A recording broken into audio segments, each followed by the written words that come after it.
নারী ওয়ানডেতে বিশ্বকাপে সরাসরি খেলার সুযোগ হারালো বাংলাদেশ। শুক্রবার সেন্ট কিটসে তৃতীয় ওয়ানডেতে স্বাগতিক ওয়েস্ট ইন্ডিজের কাছে ৮ উইকেটে হারে বাংলাদেশ। এর ফলে নারী চ্যাম্পিয়নশিপে ২১ পয়েন্ট নিয়ে সপ্তম স্থানে থেকে আসর শেষ করেছে টাইগার্সরা। একই পয়েন্ট থাকলেও বেশি জয়ের কারণে সরাসরি বিশ্বকাপে জায়গা করে নিয়েছে নিউজিল্যান্ড। এদিকে নিউজিল্যান্ড ছাড়াও অস্ট্রেলিয়া, ভারত, ইংল্যান্ড, দক্ষিণ আফ্রিকা ও শ্রীলঙ্কা জায়গা করে নিয়েছে এবারের বিশ্বকাপের মূল পর্বে, যা অনুষ্ঠিত হবে চলতি বছরের শেষ দিকে ভারতে। অন্যদিকে বাংলাদেশকে বাছাই পর্বে খেলতে হবে। এখানে প্রতিপক্ষ হিসেবে থাকবে ওয়েস্ট ইন্ডিজ, পাকিস্তান ও আয়ারল্যান্ড। স্কটল্যান্ড ও থাইল্যান্ডও এই বাছাই পর্বে অংশ নেবে।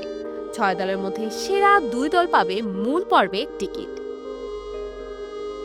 তৃতীয় ওয়ানডেতে বাংলাদেশ ব্যাটিং বিপর্যয়ে পড়ে। প্রথমে ব্যাট করে ৪৩.৫ ওভারে মাত্র ১১৮ রানে অল আউট হয় সফরকারীরা।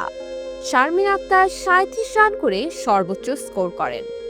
এক পর্যায়ে ৩ উইকেটে ৯৪ রান করা বাংলাদেশ শেষ ৭ উইকেট হারায় মাত্র ২৪ রানে।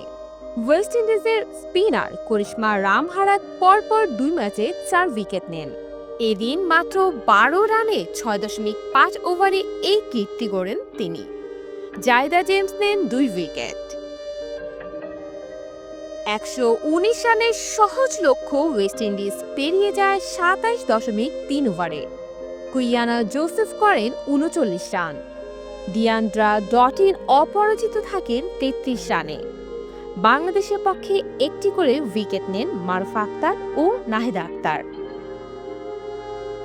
বাংলাদেশের ওয়েস্ট ইন্ডিজ সফর শেষ হচ্ছে না এখানেই। বাসেটেরিতে আগামী ২৭, ২৯ ও ৩১ জানুয়ারি হবে ৩ ম্যাচের টি-২০ সিরিজ। এবার টি-২০তে ঘুরে দাঁড়ানোর অপেক্ষায় জ্যোতি দল। Abantika, Apsara প্রমা, D sports.